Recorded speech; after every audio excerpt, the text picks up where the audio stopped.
اعوذ باللہ من الشیطان الرجیم بسم اللہ الرحمن الرحیم۔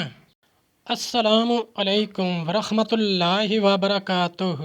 طالب علم ساتھیوں، اس سے پہلے والی ویڈیو میں ہم نے سورۃ النساء کی آیت نمبر 13 تا 18 کے بارے میں پڑھا۔ اس ویڈیو میں ہم پارہ نمبر 4 سورۃ النساء کی آیت نمبر 19 تا 21 کا ترجمہ، تفسیر، عربی، شان نزول کے بارے میں پڑھیں گے اور قرآن کی روشنی میں اہم دینی مسائل بھی سیکھیں گے۔ لنک میں نے اس ویڈیو کے ڈسکرپشن میں شیئر کر دیا ہے۔ فرمان علی شان ہے کہ علم حاصل کرنا ہر مسلمان مرد عورت پر فرض ہے۔ اے اللہ ہمارے علم میں اضافہ فرما، آمین۔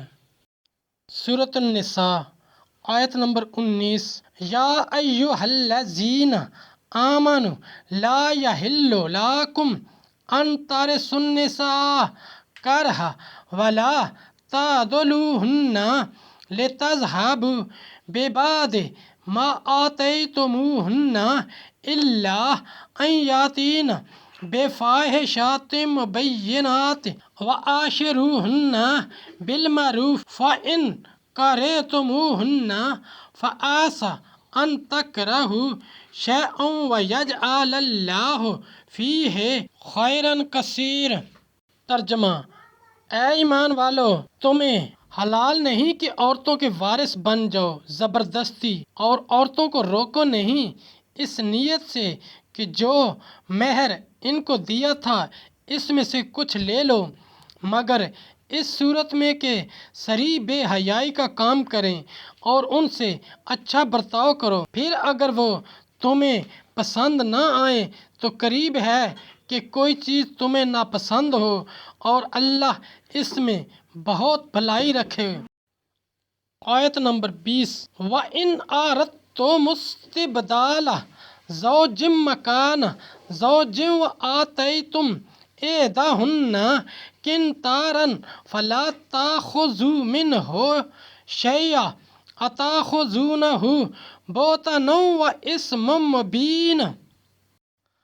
اور اگر تم ایک بیوی کے بدلے دوسری بدلنا چاہو اور اسے ڈھیروں مال دے چکے ہو تو اس میں سے کچھ واپس نہ لو۔ کیا اسے واپس لوگے جھوٹ باندھ کر اور کھلے گناہ سے؟ آیت نمبر 21۔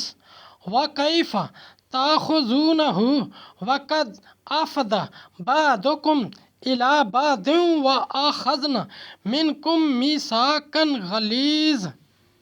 ترجمہ: اور کیوں کر اسے واپس لوگے حالانکہ تم میں ایک دوسرے کے سامنے بے پردہ ہو لیا اور وہ تم سے گاڑھا عہد لے چکیں۔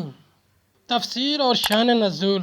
آیت نمبر 19 کا شان نزول۔ زمانہ جاہلیت کے لوگ مال کی طرح اپنا اقارب کی بیویوں کے بھی وارث بن جاتے تھے، پھر اگر چاہتے تو بے مہر انہیں اپنی زوجیت میں رکھتے یا کسی اور کے ساتھ شادی کر دیتے اور خود مہر لے لیتے، یا انہیں قید کر رکھتے کہ جو ورثہ انہوں نے پایا ہے وہ دے کر رہائی حاصل کریں، یا مر جائیں تو یہ ان کے وارث ہو جائیں۔ غرض وہ عورتیں بالکل ان کے ہاتھ میں مجبور ہوتی تھیں اور اپنے اختیار سے کچھ بھی نہ کر سکتی تھیں۔ اس رسم کو مٹانے کے لیے یہ آیت نازل فرمائی گئی۔ حضرت ابن عباس رضی اللہ تعالی عنہ نے فرمایا، یہ اس کے متعلق ہے جو اپنی بیوی سے نفرت رکھتا ہو اور اس لیے بدسلوکی کرتا ہو کہ عورت پریشان ہو کر مہر واپس کر دے یا چھوڑ دے، اس کی اللہ تعالیٰ نے ممانعت فرمائی۔ ایک قول یہ ہے کہ لوگ عورت کو طلاق دیتے، پھر رجعت کرتے، پھر طلاق دیتے، اس طرح اس کو معلق رکھتے تھے کہ نہ وہ ان کے پاس آرام پا سکتی نہ دوسری جگہ ٹھکانہ کر سکتی، اس کو منع فرمایا گیا۔ ایک قول یہ ہے کہ میت کے اولیاء کو خطاب ہے کہ وہ اپنے مورث کی بیوی کو نہ روکیں۔ شوہر کی نافرمانی یا اس کے گھر والوں کی ایذا و بد زبانی یا حرام کاری ایسی کوئی حالت ہو تو خلا چاہنے میں مضائقہ نہیں، کھلانے پہنانے میں، بات چیت اور زوجیت کے امور میں بدخلقی یا صورت ناپسند ہونے کی وجہ سے تو صبر کرو اور جدائی مت چاہو۔ ولد صالح وغیرہ یعنی ایک کو طلاق دے کر دوسری سے نکاح کرنا۔ اس آیت سے گراں مہر مقرر کرنے کے جواز پر دلیل لائی گئی ہے۔ حضرت عمر رضی اللہ تعالی عنہ نے برسر منبر فرمایا، عورتوں کے مہر گراں نہ کرو۔ ایک عورت نے یہ آیت پڑھ کر کہا کہ اے ابن خطاب، اللہ ہمیں دیتا ہے اور تم منع کرتے ہو۔ اس پر امیر المومنین حضرت عمر رضی اللہ تعالی عنہ نے فرمایا، اے عمر، تجھ سے ہر شخص زیادہ سمجھدار ہے، جو چاہو مقرر کرو۔ سبحان اللہ! خلیفہ رسول کے شان انصاف اور نفس شریف کی پاکی، رضمن اللہ تعالی اتباع، آمین، کیونکہ جدائی تمہاری طرف سے ہے۔ یہ اہل جاہلیت کے اس فعل کا رد ہے کہ جب انہیں کوئی دوسری عورت پسند نہ آتی تو وہ اپنی بیوی پر تہمت لگاتے تاکہ وہ اس سے پریشان ہو کر جو کچھ لے چکی ہے واپس دے دے۔ اس طریقہ کو اس آیت میں منع فرمایا اور جھوٹ اور گناہ بتایا۔ وہ عہد اللہ تعالیٰ کا یہ ارشاد، فَإِمْسَاكٌ بِمَعْرُوفٍ أَوْ تَسْرِيحٌ بِإِحْسَانٍ، مسئلہ یہ آیت دلیل ہے اس پر کہ خلوت صحیحہ سے مہر مؤکد ہو جاتا ہے۔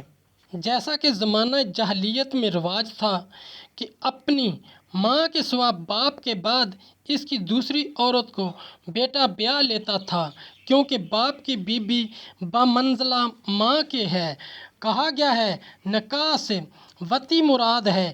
اس سے ثابت ہوتا ہے کہ باپ کی موطا یعنی جس سے اس نے صحبت کی ہو، خواہ نکاح کر کے یا بطریق زنا یا وہ باندھی ہو، اس کا وہ مالک ہو کر ان میں سے ہر صورت میں بیٹے کا اس سے نکاح حرام ہے۔ اب اس کے بعد جس قدر عورتیں حرام ہیں ان کا بیان فرمایا جاتا ہے۔ ان میں 7 تو نسب سے حرام ہیں۔